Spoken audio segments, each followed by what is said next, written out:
Hello everybody! Welcome back! Today we will look into what will be going on for me. I will just first off say thank you so much to everyone watching on the stream, and then now after a lot of brainstorming and all the plays on stream and all that, I have finally locked in what I will be playing for Birmingham. And this is actually the list. So with the current meta, it demands a lot of flexibility in your playstyle, and it demands that you can both have some control aspects but also be super aggressive, which is actually what I'm able to do with this deck.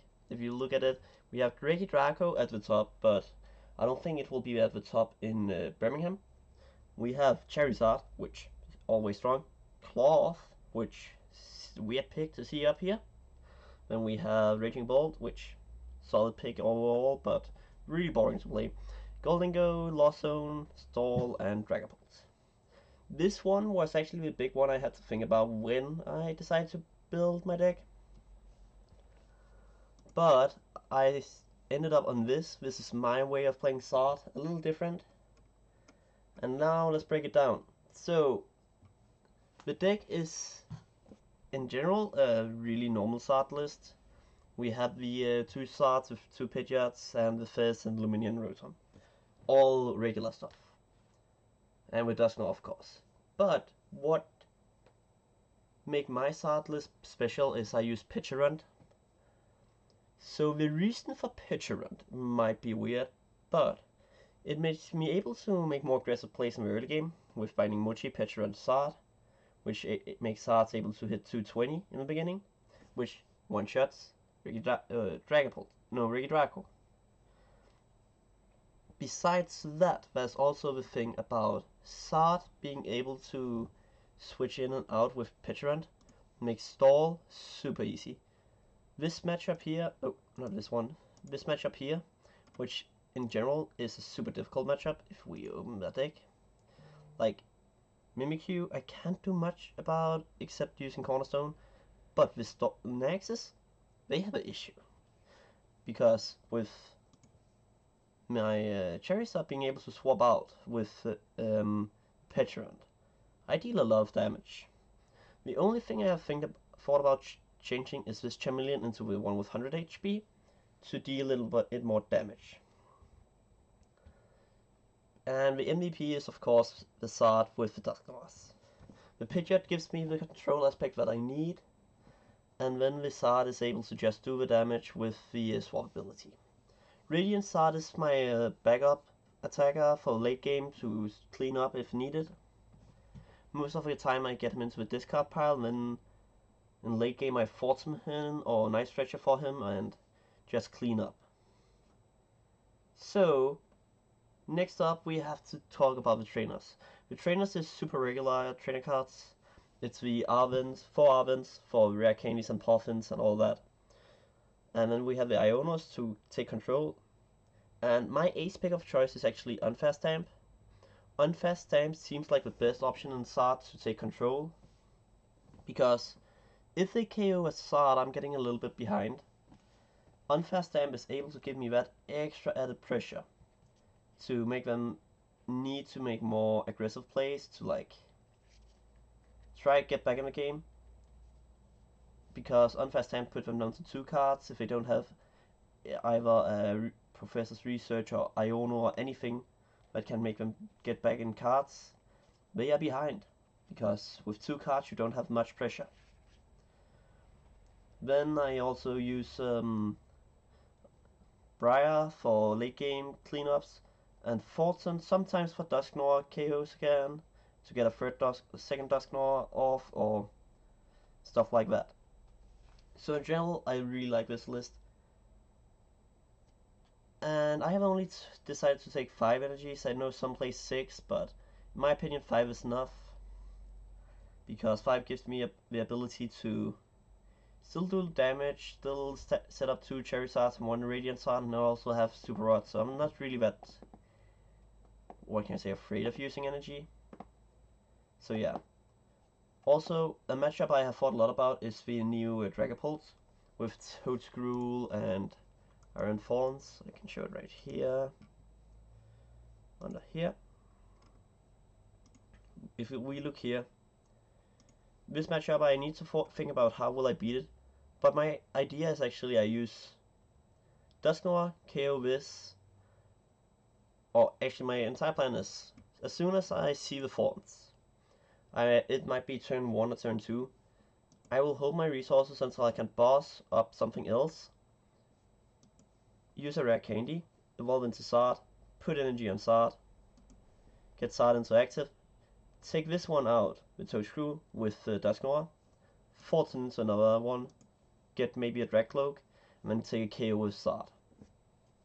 Because that gives Zard enough damage to one-shot and gives me a lead. So that's my plan for this matchup. It's not the easiest matchup, but there's tools and solutions for it.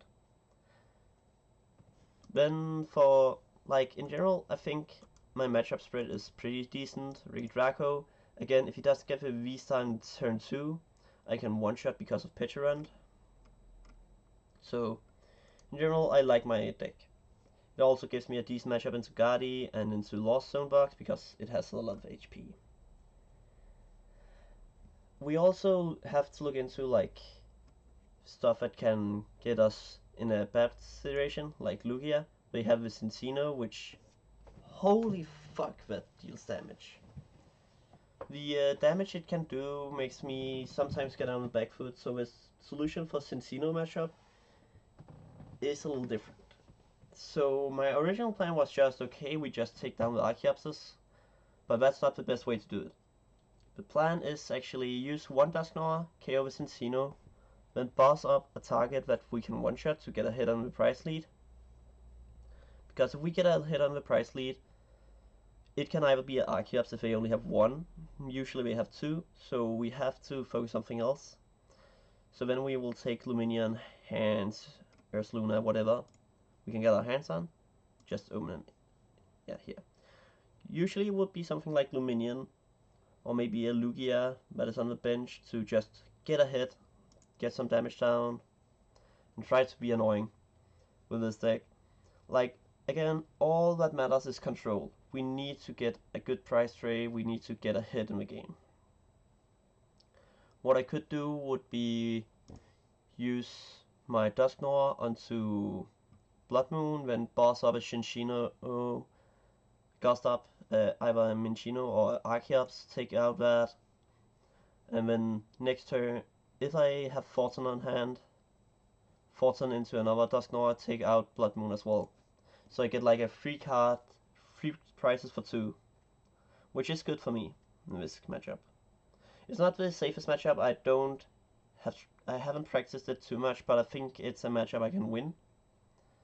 I play a 3-1-2 line, so there is a possibility I price like 2 Charmanders and Venom in a bad spot, but depends on pricing, I should be in a good spot in that matchup.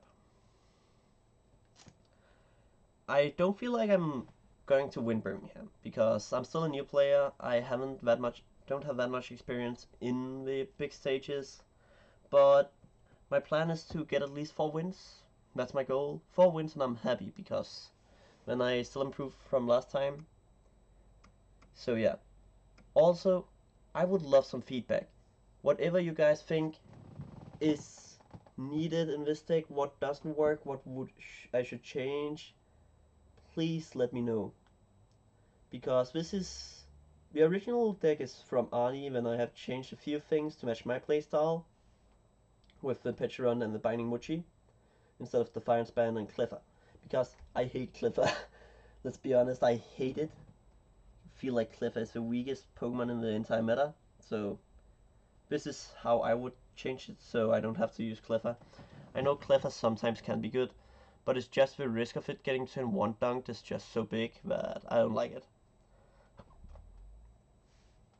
So yeah, this is what I think is the best list.